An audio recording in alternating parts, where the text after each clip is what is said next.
Bonjour Éric Billet. Bonjour. Vous êtes directeur de l'enseignement catholique en Sarthe et on va revenir avec vous aujourd'hui sur une annonce gouvernementale qui a fait couler pas mal d'encre depuis le mois de décembre. À l'époque, c'était encore Gabriel Attal, actuel Premier ministre, qui était sur le siège de ministre de l'Éducation nationale.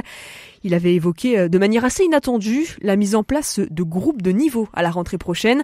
Ça concerne les jeunes en 6e, 5e, en français et en maths.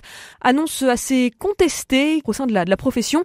Pourquoi ça, tout simplement ? Alors, d'abord, la volonté du ministre Attal à l'époque, c'était suite aux résultats des évaluations PISA, les évaluations internationales, était de répondre aux besoins des élèves, pour les élèves d'abord les plus fragiles dans leurs apprentissages, en créant des petits groupes, des groupes plus restreints pour accompagner plus individuellement les enfants.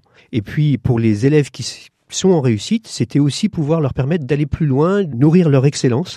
Et donc, c'est avec le même programme pour tous, mais abordé d'une façon différente. C'était ça la demande du ministre Attal à l'époque. Ça veut dire mettre plus de profs, du coup, à disposition des élèves. Alors, des groupes plus petits, ça veut dire mettre des groupes plus important à côté. C'est-à-dire on peut imaginer que dans un établissement, on fasse un groupe restreint à 15 élèves et que dans la classe d'à côté, on réunisse un groupe avec des élèves qui fonctionnent bien et qui, lui, soit non pas à 25, mais qui soit plus à 30. Donc là, ça pose un certain nombre de questions pour la mise en place. Alors, surtout au-delà de l'aspect pédagogique, pour l'enseignement privé notamment, ça pose certaines questions pour la faisabilité de cette réforme. Alors, oui, des questions de faisabilité en termes d'organisation, puisqu'il faut qu'on ait les espaces classes pour accueillir des groupes d'enfants ou de jeunes plus conséquents. Des questions d'organisation aussi en termes de collaboration interne au sein de l'équipe. Des dispositifs aussi différents d'accompagnement, de la différenciation pédagogique, comme ça s'appelle. Ça veut dire aussi s'acculturer avec les besoins, les organisations de chaque établissement, puisque c'est bien chaque établissement qui va organiser avec ses contraintes, avec ses besoins et les besoins de ses élèves, sa réponse. Et puis la difficulté peut-être pour l'enseignement catholique, elle résidait aussi dans le fait des moyens d'enseignement attribués pour cet accompagnement spécifique. On le rappelle, Éric Billet, en fait, c'est un système de dotation qui est mis en place en France pour l'enseignement privé. Exactement. Au regard du nombre d'élèves dans un établissement, l'État verse une somme. Verse une somme qui sert à financer d'abord le salaire des enseignants et puis les collectivités financent le fonctionnement de l'établissement.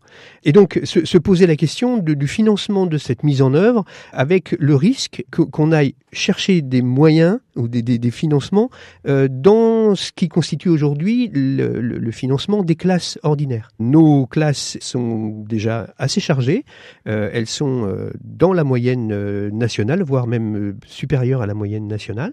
Voilà, il était important que pour mettre correctement quelque chose en place, nos équipes aient les moyens de cette mise en place. Qu'est-ce qui s'est décidé un petit peu ? Parce qu'on pouvait penser à un moment donné que ça allait être plus compliqué à mettre en place dans les établissements privés. On pouvait craindre peut-être simplement une éducation à deux vitesses avec un dispositif facile à mettre en place dans le public et pas dans les établissements privés. On n'en est pas là aujourd'hui, Éric Billet. Non. Et puis je ne pense pas qu'il faille mettre en opposition ou en tension public et privé. Donc nos équipes ont déjà un savoir-faire et donc elles vont répondre localement sous l'autorité du chef d'établissement à cette organisation-là.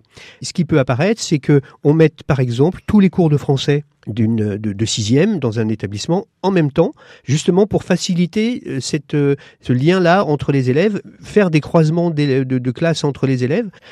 Ça veut dire que derrière, au niveau des évaluations des élèves, il va falloir qu'on se mette aussi d'accord sur ce qu'on attend, sur ce qu'on repère, ensemble, en équipe. En Sarthe, c'est combien de classes 6e, 5e qui vont être concernées par ce dispositif-là à la rentrée ? Alors, on a entre 45, selon qu'on est en 6e ou en 5e, 45 ou 50 classes par niveau, donc ça représente environ 90 classes, 6e, 5e dans l'enseignement privé catholique, qui seront concernées par ce changement-là, avec pour la rentrée 2025, la perspective d'une extension de ce dispositif pour les classes de 4e et de 3e. Donc si je résume bien, ça veut dire que pour l'ensemble de nos établissements, enfin de nos collèges privés ici en Sarthe, c'est un petit peu du cas par cas qui va se mettre en place. C'est vraiment le chef d'établissement qui va devoir adapter du mieux possible les effectifs pour mettre en place la réforme. Voilà, et c'est ça la première entrée, c'est comment est-ce qu'on accompagne au mieux les élèves. Éric Billet, au niveau maintenant de l'état d'esprit des équipes, quand on prend un petit peu la température en salle des profs face à ces nouveautés qui vont arriver à la rentrée, qu'est-ce qui ressort sur le terrain ? C'est à la fois, c'est quelque chose qu'on sait faire, qu'on faisait déjà, puis c'est aussi aussi une certaine inquiétude d'une organisation qui risque d'être bousculée, de le fonctionnement par classe qui est quand même une institution qui est aussi revisitée. Et donc ça peut évidemment inquiéter certains de nos collègues. Donc bien identifier aussi quels leviers et quelles expertises existent déjà. Merci beaucoup Éric Billet, vous êtes, je le rappelle, directeur de l'enseignement catholique en Sarthe. Bonne journée à vous. Merci beaucoup.